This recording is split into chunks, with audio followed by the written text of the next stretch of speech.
Assalamu alaikum. So today we will be starting a new chapter, that is categorical proposition. सही, categorical proposition सबसे पहले हम define करेंगे कि categorical proposition कैसे कहते हैं। फिर उसके बाद हम जो है इस टाइप ऑफ proposition की validity और invalidity जो है वो देखेंगे with the help of diagrams. हम डायग्राम बताएंगे और उन डायग्राम्स के थ्रू देखेंगे कि वेदर आप जो आर्गूमेंट्स कर रहे हैं स्पेसिफिकली कैटेगोरिकल प्रोपोजिशंस के जो आपके आर्गूमेंट्स हैं वो वैलिड है कि इनवैलिड है, और किस तरीके से हम उसकी वैलिडिटी और इनवैलिडिटी जो है वो जान सकते हैं। ठीक, सो सबसे पहले कैटेगोरिकल प्रोपोजिशंस। प्रोपोजिशन के बारे में जिस तरह पहले आप पढ़ चुके हैं, प्रोपोजिशंस क्या हैं। प्रोपोजिशन जो है स्टेटमेंट्स होती हैं सिंपल, सही, लेकिन उसमें ये कैपेसिटी होगी कि that can either be true और फॉल्स, वो ट्रू या फॉल्स हो सकती है, उसमें ये कैपेसिटी होगी। सही, कैटेगरी या क्लास कैसे कहते हैं। कैटेगरी या class collection of subjects, collection of objects that have some characteristics in common. सही, उनमें कुछ कॉमन कैरेक्टरिस्टिक्स होगी, सो उसे हम क्लास कहेंगे। लेट्स से हम कहते हैं कि क्लास ऑफ फाइनेंस। सही, सो फाइनेंस के क्लास से मुराद हम ये लेते हैं कि उसमें स्टूडेंट्स ऐसे होंगे जिनके कॉमन फाइनेंस के सब्जेक्ट्स होंगे। ठीक, सो उसमें एक कॉमन कैरेक्टरिस्टिक है। लेट्स से हम कहते हैं vertebrates. So vertebrates group of living beings जिसमें वर्टिब्रल कॉलम जो है वो मौजूद होता है। हम कहते हैं वेजिटेरियंस। वेजिटेरियंस एक class of living things that eat vegetables, जो वेजिटेबल जो है खाती हैं। सो उसमें कॉमन कैरेक्टरिस्टिक है।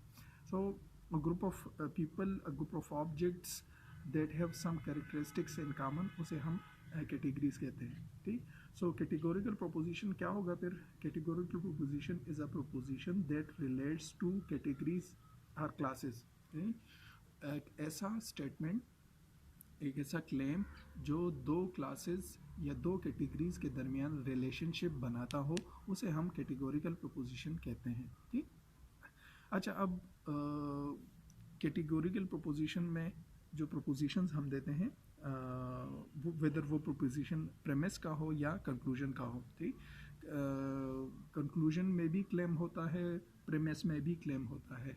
सो प्रेमिस के क्लेम को भी प्रोपोजिशन कहते हैं और कंक्लूजन के क्लेम को भी प्रोपोजिशन कहते हैं। सो दोनों प्रोपोजिशंस में वेदर दैट इज़ प्रेमिस और वेदर दैट इज़ कंक्लूजन, उसमें ये दो आइटम्स जो हैं वो लाजमी होंगी। कौन कौन से आइटम्स। एक को हम कहेंगे सब्जेक्ट टर्म, दूसरे को हम कहेंगे प्रेडिकेट टर्म। ठीक, सब्जेक्ट टर्म क्या होगा। सब्जेक्ट टर्म, अच्छा यहाँ पे ये सब्जेक्ट जो है वो जो हम पार्ट ऑफ स्पीच में पढ़ते हैं सब्जेक्ट, ये वो वाला सब्जेक्ट नहीं है। ठीक, सब्जेक्ट वो होगा जिसके मुतालिक आप क्लेम कर रहे हैं किसी एक स्टेटमेंट में। ठीक, किसी एक स्टेटमेंट में किसी चीज़ के बारे में, किसी एक क्लास के बारे में, किसी एक एस्पेक्ट के बारे में आप क्लेम कर रहे हैं। ठीक, सो उसको हम कहेंगे सब्जेक्ट टर्म। ठीक, दूसरा है प्रेडिकेट टर्म। प्रेडिकेट टर्म जो है उस सब्जेक्ट को एक्सप्लेन करता है। ठीक, जिस सब्जेक्ट के मुतालिक आप क्लेम कर रहे हैं, ठीक, उस सब्जेक्ट को एक्सप्लेन करता है, उसके मुतालिक आपको बताता है। ठीक, सो दो चीज़ें इसमें होंगी, subject term and predicate term. Normally most commonly जो है सब्जेक्ट टर्म क्लेम के स्टार्ट में आता है या सेंटेंस के स्टार्ट में जो आता है उसे हम सब्जेक्ट टर्म कहते हैं, और जो लास्ट में आता है उसे हम प्रेडिकेट टर्म कहते हैं। ठीक, ज़रूरी नहीं है, लेकिन नॉर्मली जो लेजिटिमेसी है वो इसी तरीके से है कि सब्जेक्ट टर्म पहले आता है और प्रेडिकेट टर्म जो है वो बाद में आता है। ठीक, एक सिंपल स्टेटमेंट आपको सामने नज़र आता होगा, नो एथलीट्स आर वेजिटेरियन। सही, अब यहाँ पे एक क्लेम है, वो क्लेम क्या है, दैट नो एथलीट्स, कोई भी जो एथलीट है वो वेजिटेरियन नहीं होता। ठीक, सब इसमें दो क्लासेस हैं, एक क्लास है एथलीट का, दूसरा क्लास है वेजिटेरियन का। ठीक, सो अब ये स्टेटमेंट या ये क्लेम जो है एक्चुअली है एथलीट के बारे में। सही, सो हम कहेंगे जो एथलीट जो है ये क्या है, ये सब्जेक्ट टर्म है। ठीक, नो एथलीट्स आर वेजिटेरियन, अब ये वेजिटेरियन एक्सप्लेन कर रहा है किसको, एथलीट को एक्सप्लेन कर रहा है। सो हम कहते हैं कि वेजिटेरियन जो है ये क्या है, ये प्रेडिकेट टर्म है। ठीक, so subject term athlete, vegetarian क्या हो गया, प्रेडिकेट टर्म हो गया। ठीक, दूसरा, all football players are athletes. अब ये वही एथलीट है लेकिन अब लास्ट में आ रहा है। सो अब यहाँ पे no football players are athletes. अब ये अगेन एक क्लेम है, ठीक। सो यहाँ पे ये क्लेम जो है एक्चुअली है फुटबॉल प्लेयर्स के हवाले से, सही। क्लेम हो रहा है फुटबॉल प्लेयर के हवाले से। सो जिसके मुतालिक क्लेम हो रहा है, ठीक, वो क्या होगा, सब्जेक्ट होगा, या जो सेंटेंस के स्टार्ट में आ रहा है वो क्या होगा, वो सब्जेक्ट होगा। सो अगेन यहाँ पे सब्जेक्ट क्या है, फुटबॉल प्लेयर्स। दूसरा, एथलीट अब फुटबॉल प्लेयर को एक्सप्लेन कर रहा है कि सारे फुटबॉल प्लेयर्स जो हैं वो क्या होते हैं, एथलीट्स होते हैं। सो एथलीट्स फुटबॉल प्लेयर्स को एक्सप्लेन कर रहा है, या दूसरे टर्म में हम कह दें कि एथलीट्स बाद में आ रहा है। सो ये क्या होगा, अगेन प्रेडिकेट होगा, ठीक।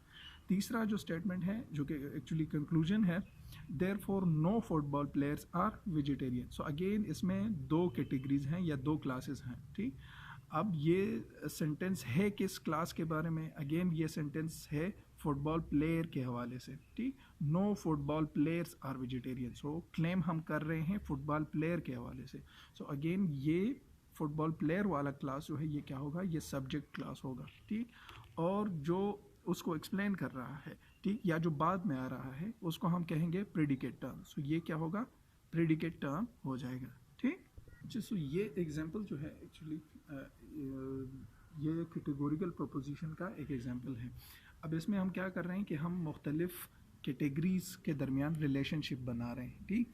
एक पहले स्टेटमेंट में आपके पास जो दो कैटेगरीज हैं उसमें एक कैटेगरी एथलीट की है, दूसरी वेजिटेरियन की है, ठीक। सो उसमें हम क्या कर रहे हैं, रिलेशनशिप बना रहे हैं, ठीक।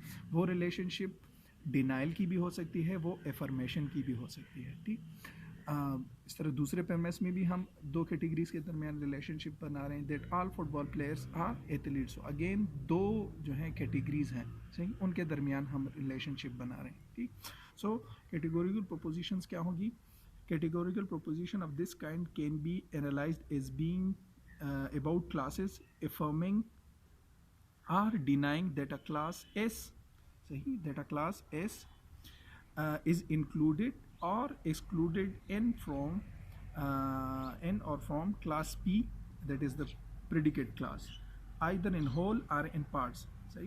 कैटेगोरिकल प्रोपोजिशन में हम ये देखते हैं कि हम जिसके मुतालिक क्लेम कर रहे हैं सब्जेक्ट क्लास, वो प्रेडिकेट क्लास में शामिल है, नहीं शामिल, मुकम्मल शामिल है, या पार्ट्स में शामिल है, ठीक। सो इस टाइप ऑफ प्रोपोजिशन क्लेम्स जिसमें मुख्तलिफ़ किस्म की क्लासेस या कैटेगरीज होती हैं और उसके दरमियान हम रिलेशनशिप बनाते हैं विदर एफर्मेशन का, इंफॉर्मेशन से मुराद इंक्लूजन का, सही। फिर इंक्लूजन भी दो टाइप्स की हो सकती हैं, विदर ऑल एथलीट्स आर वेजिटेरियन, सही। सो हम जो है यूनिवर्सल इंफॉर्मेशन बना रहे हैं कि जितने भी एथलीट्स हैं वो सारे वेजिटेरियंस हैं, या हम ये भी कह सकते हैं that some athletes are vegetarian, सही। सो हम उनके दरमियान रिलेशनशिप बना रहे हैं, फिर देखते हैं कि वो रिलेशनशिप किस तरीके से है, वेदर इन होल, मतलब सारी क्लास जो है दूसरी क्लास में इंक्लूड है, या इन पार्ट्स, क्लास का कुछ हिस्सा जो है वो, या लेट्स से हम कहते हैं कि BBA 5th की क्लास जो है उसमें से 10 स्टूडेंट्स जो हैं वो फाइनेंस में हैं, उसमें से 15 स्टूडेंट्स जो हैं वो HR में हैं, उसमें से 20 स्टूडेंट्स जो हैं वो मार्केटिंग में है, ठीक। सो अब BBA 5th अगर हम कहें दैट, सो हम क्लेम करेंगे that some of the students of BBA 5th are in finance, सही। BBA 5th के कुछ स्टूडेंट्स जो हैं वो फाइनेंस की क्लास में है, ठीक। सो इस तरीके का रिलेशनशिप जिसमें हम मुख्तलिफ कैटेगरीज का रिलेशनशिप एक दूसरे के साथ बनाते हैं उसको हम कैटेगोरिकल प्रोपोजिशंस कहते हैं, ठीक। both the premise and conclusion are categorical proposition। जो categorical proposition argument के लिए ज़रूरी है कि उसके premise में भी categories हों और उसके conclusion में भी क्या हो, categories मौजूद हों, ठीक। अब हमने जो example अभी पढ़ा उसमें तीन जो है मुख्तलिफ classes हैं, एक है एथलीट का, दूसरा है वेजिटेरियन का, एंड तीसरा है फुटबॉल प्लेयर का, ठीक। अच्छा, अब जो है हम एक्चुअली आगे बढ़ेंगे कि किस तरीके से हम डायग्रामेटिकली या पिक्टोरियली ये रिलेशनशिप डिफ़ाइन कर सकते हैं, ठीक। कैटेगोरिकल प्रोपोजिशन के दरमियान जो रिलेशनशिप बनता है उसको हम डायग्राम के थ्रू या पिक्चर के थ्रू किस तरीके से डिटरमिन कर सकते हैं। फर्स्ट स्टेप ये होगा, और दूसरा स्टेप फिर उसके बाद उसको डायग्रामेटिकली बना के या पिक्टोरियली बना के फिर उसकी वैलिडिटी देखना कि वेदर वो आर्गूमेंट्स वैलिड हैं या इनवैलिड हैं। सही।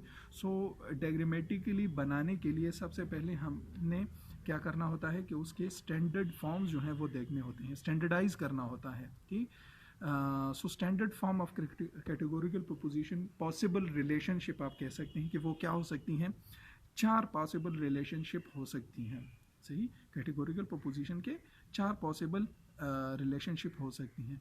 पहला रिलेशनशिप क्या हो सकता है, that all members of first class are included in the second class. सही। एक क्लास के, या हम कह सकते हैं कि सब्जेक्ट क्लास के तमाम मेंबर्स जो हैं वो इंक्लूडेड हैं प्रेडिकेट क्लास में। सही। सो हम इसको एब्रीवेशन में लिख सकते हैं दैट ऑल SRP, मतलब सब्जेक्ट के जितने भी मेंबर्स हैं वो सारे शामिल हैं प्रेडिकेट के क्लास में या कैटेगरी में। ठीक। ये एक पॉसिबल रिलेशनशिप हो सकता है। दूसरा क्या पॉसिबल रिलेशनशिप हो सकती है, that no member of first class are included in second class. पहले क्लास का या सब्जेक्ट क्लास का कोई भी मेंबर सेकेंड क्लास में या सेकेंड कैटेगरी में, या आप ये भी कह सकते हैं दैट सब्जेक्ट क्लास की कोई भी मेंबर जो है वो प्रेडिकेट में शामिल नहीं है। ठीक। तीसरा क्या पॉसिबल रिलेशनशिप हो सकता है, some members of first class are included in second. Subject class के कुछ मेंबर्स जो हैं वो प्रेडिकेट क्लास या कैटेगरी में मौजूद हैं। ठीक। फोर्थ रिलेशनशिप पॉसिबल क्या हो सकता है, some members of first class are not included in the second class. सही। कुछ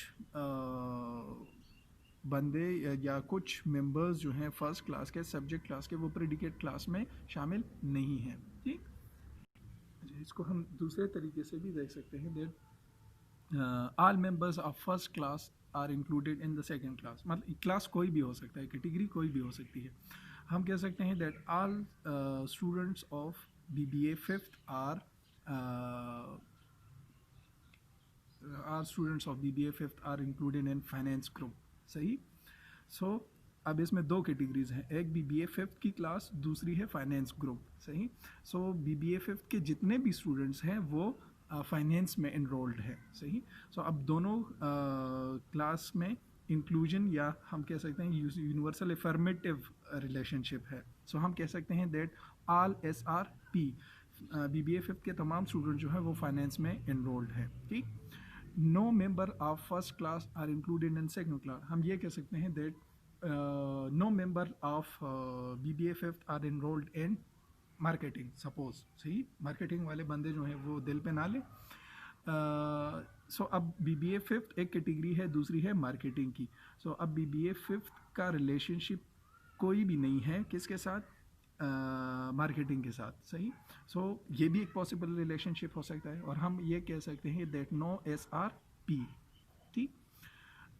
थर्ड ये जो है हो सकता है that some members of BBA first are included in second class. So हम ये कह सकते हैं that some students of BBA are female. सही। सो अब मेल या फीमेल जो है एक अलग क्लास है, कैटेगरी है, और BBA फिफ्थ के स्टूडेंट जो है अलग कैटेगरी है। So some members of first BBA fifth are female. सही। सो BBA फिफ्थ में कुछ स्टूडेंट जो है वो क्या है, फीमेल है। सो हम कह सकते हैं दैट सम SRP, BBA के फिफ्थ क्लास में कुछ स्टूडेंट्स जो हैं वो P क्लास में मौजूद हैं। ठीक। तीसरा ये हो सकता है that some members of first class are not included in the second class. So suppose हम कहते हैं that no students of BBA fifth is in probation. सही। सो प्रोबेशन जो है एक क्लास है, प्रोबेशन में स्टूडेंट्स हो सकते हैं। सो हम कहते हैं कि BBA फिफ्थ का कोई भी स्टूडेंट्स जो है वो प्रोबेशन में, some members of BBA first are not in second class. So some students of BBA fifth are not in probation. सही। क्योंकि सारे जो हैं वो प्रोबेशन में नहीं है, कुछ जो हैं वो प्रोबेशन में है।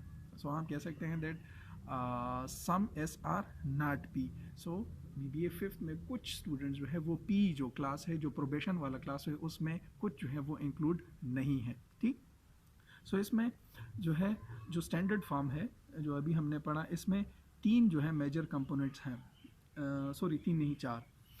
सबसे पहला सब्जेक्ट टर्म जो ऑलरेडी हम पढ़ चुके हैं। ठीक, सब्जेक्ट टर्म जिसके मुतालिक वो प्रोपोजिशन क्लेम कर रहा है। ठीक। दूसरा है प्रेडिकेट टर्म जो उस क्लेम को एक्सप्लेन कर रहा है। ठीक।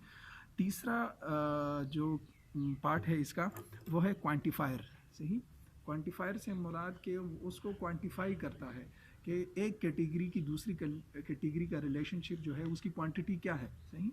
सो जिस तरह हमने यहाँ पे एग्जांपल में देखा, कहीं पे हम कह रहे हैं कि आल, कहीं पे हम कह रहे हैं कि नो, कहीं पे हम कह रहे हैं कि सम। सही, सम आर नॉट। सो ये आल, नो, सम ये क्या है, ये क्वांटिफायर है, आपको क्वांटिटी बताता है कि कितने। सही।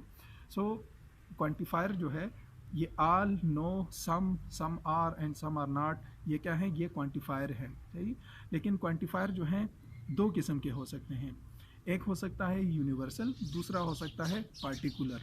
जब आप कहते हैं आल, सही, सारे के सारे, सही, आप पूरे क्लास के मुतालिक एक क्लेम कर रहे हैं। ठीक। सो वो यूनिवर्सल होगा। सही, वो इफर्मेशन का भी हो सकता है, वो नेगेशन का भी हो सकता है। सही, लेकिन आप पूरे क्लास के मुतालिक कोई क्लेम कर रहे हैं, सो हम उसे कहेंगे यूनिवर्सल। ठीक। अगर आप कुछ पार्ट्स ऑफ द क्लास के मुतालिक क्लेम कर रहे हैं, जिस तरह हमने यहाँ पे देखा, some members are included in the second class and some are not included in the class. अगर आप क्लास के कुछ पार्ट्स के हवाले से क्लेम कर रहे हैं, सो वो फिर उसे हम क्या कहेंगे, उसे हम कहेंगे पार्टिकुलर। सही।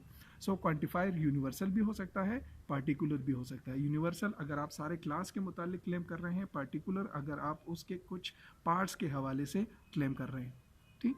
तीसरा जो चौथा जो पार्ट है उसका, दैट इज़ केपुला। केपुला क्या है, केपुला बाइंडिंग टर्म है। ठीक। जो दोनों क्लास, जो एस क्लास है और जो पी क्लास है, उसको कंबाइन कर रहा होता है। ठीक। सो यहाँ पे जो कंबाइन करने वाला टर्म है हमारे इस एग्जांपल में वो क्या है, आर। सही, some S are P, some S are not P. सही। सो अब ये आर जो है ये उन दोनों को कंबाइन कर रहा है। सो इस आर को हम क्या कहेंगे, इसको हम केपुला कहेंगे। ठीक। अच्छा, फिर कैटेगोरिकल प्रोपोजिशन जो है 2 मेजर एट्रीब्यूट्स जो हैं वो होती हैं। ठीक है, वो एट्रीब्यूट्स क्या हैं, एक को हम कहते हैं क्वालिटी, दूसरे को हम कहते हैं क्वांटिटी। जो अभी इसी एग्जांपल में हमने पढ़ा। सो क्वांटिटी क्या है, quantity shows whether the proposition affirms और डिनाइज द क्लास मेंबरशिप। सही, आप जो क्लेम कर रहे हैं प्रोपोजिशन, एक्चुअली आप क्लेम कर रहे हैं किसी क्लास के मुतालिक। सो आपका क्लेम जो है वो अफर्म कर रहा है या डिनाई कर रहा है। ठीक।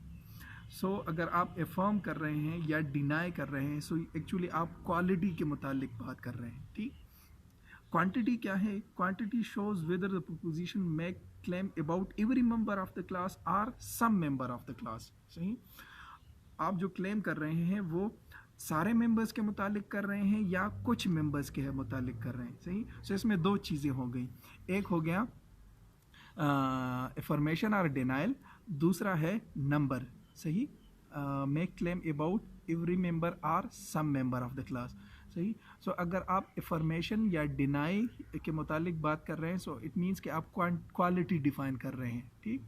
दूसरा, अगर आप नंबर से मुराद कि आप सारे क्लास के मुतालिक क्लेम कर रहे हैं, जिस तरह हमने कहा कि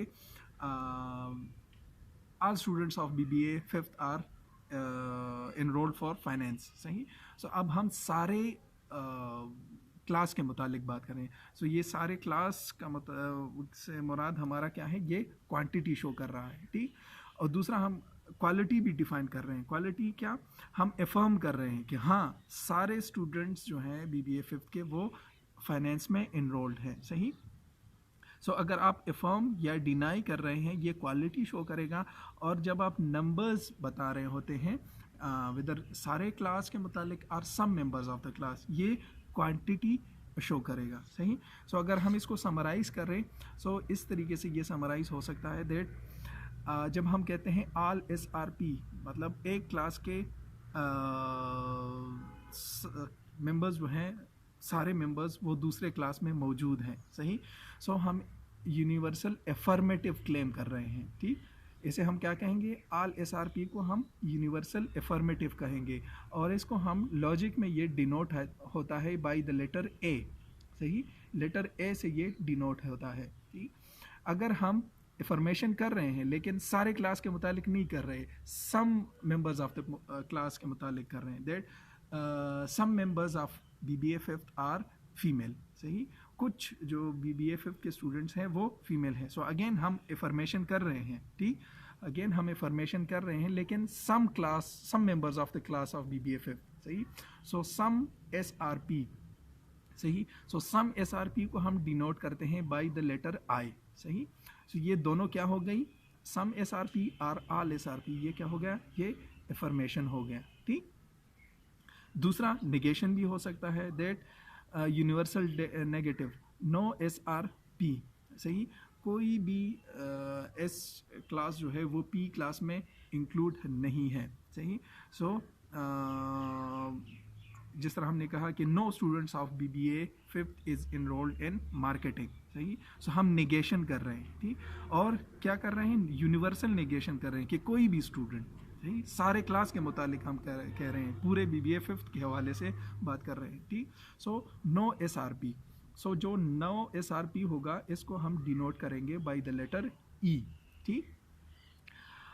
दूसरा हम ये भी नेगेशन में ये भी कह सकते हैं that particular negative, that some SR0P, कुछ मेंबर्स ऑफ क्लास 5th जो है वो BBA 5th जो है वो क्या है, वो प्रोबेशन में नहीं है, ठीक।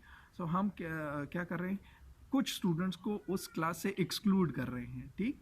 कुछ स्टूडेंट्स को उस क्लास से एक्सक्लूड कर रहे हैं, ठीक। सो इसको हम डिनोट करेंगे बाय द लेटर O, सही। सो इफॉर्मेटिव भी हो गया, इफॉर्मेटिव में दो हो सकते हैं, यूनिवर्सल भी हो सकता है, पार्टिकुलर भी हो सकता है। इसी तरह निगेशन में दो हो सकते हैं, यूनिवर्सल नेगेटिव भी हो सकता है और पार्टिकुलर नेगेटिव भी हो सकता है, ठीक।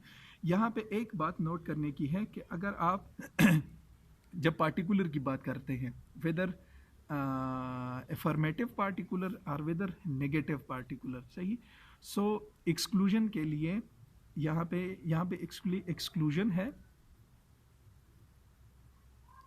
पार्टिकुलर में और यहाँ पे इंक्लूजन है, सही, सॉरी इंक्लूजन, सही। सो अब जब आप ये क्लेम करेंगे दैट सम SRP, सही, जिस तरह हमने एग्जांपल दिया कि some students of BBA 5th are female, सही। सो इस किस्म के क्लेम के लिए एटलीस्ट एक मेंबर का होना, at least one member should be in P, सही। सो इस किस्म के क्लेम के लिए एटलीस्ट एक मेंबर का P क्लास में होना ज़रूरी है। जब मैं ये कहूँगा कि some students of BBA 5th are female, so इस स्टेटमेंट को ट्रू साबित करने के लिए या ट्रू होने के लिए BBA 5th में कम से कम एक फीमेल का होना लाजमी है, ज़रूरी है, सही। सो इंक्लूजन में पार्टिकुलर के इंक्लूजन में एटलीस्ट एक बंदे का, एक मेंबर का दूसरे क्लास में होना ज़रूरी है, तभी ये क्लेम जो है ये क्या होगा, सही होगा, ठीक। पार्टिकुलर नेगेटिव में हम कह रहे हैं दैट सम SR0P, या जिस तरह हमने कहा कि some students of BBA 5th are not in probation, सही। सो एक्सक्लूजन में भी एटलीस्ट एक बंदे का प्रोबेशन में ना होना ज़रूरी है, at least one should, at least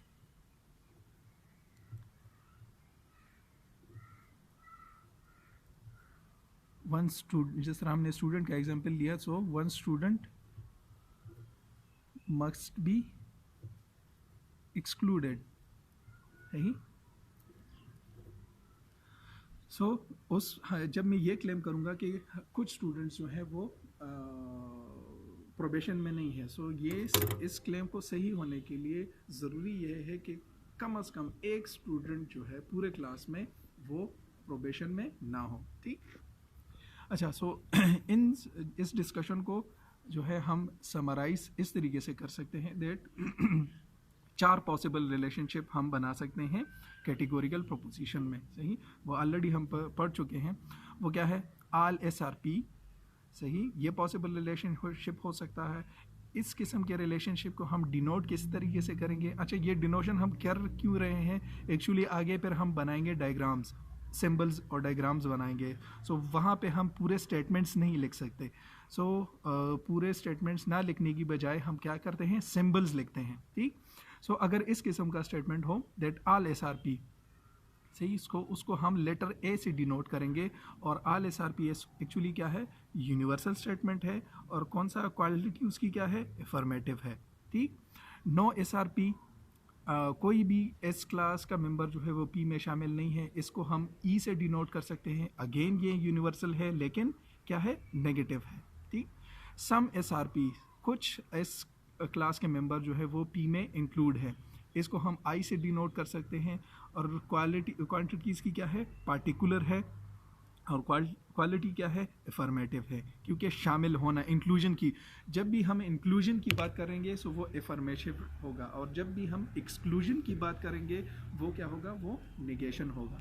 so last possible relationship क्या बन सकता है? That some SR not P, कुछ BBA 5th के स्टूडेंट जो है वो प्रोबेशन में नहीं है, इस किस्म का स्टेटमेंट हम O से डिनोट करेंगे।